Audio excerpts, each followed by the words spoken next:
নমস্কাৰ। কবিতাৰ শিৰোনাম নিস্বাৰ্থ প্ৰেমৰ হাজাৰটা প্ৰশ্ন। কবি লোকেন্দ্ৰ কুমাৰ দাস। নিস্বাৰ্থ প্ৰেমৰ হাজাৰটা প্ৰশ্ন, বাকী মাথো ৰঙা প্ৰেমৰ কলা কলিজা। তুমিতো নহয় সাধাৰণৰ দৰে সৰল জীৱন গাথাৰ জটিল মেৰপাক। মোৰ অপৰাজিতা নহয়তো তুমি আনৰ দৰে। কলিজাখন জ্বলি যোৱা বহুদিন হ'ল। এতিয়া এঙাৰবোৰৰ দাবী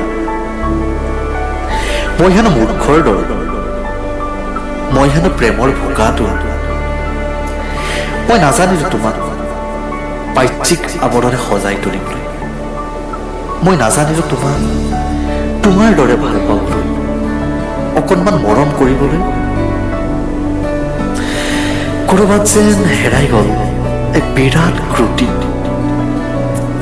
আজি মই বিভ্ৰান্ত জানা, ৰৈ গ'ল মাথো হাজাৰটা বেজাৰৰ প্ৰশ্ন। মইতো নাজানো কিমান মৰম পালে তুমি সুখী হবা, কিন্তু উজাৰি দিছিলো সৰ্বস্ব কেৱল তোমাক।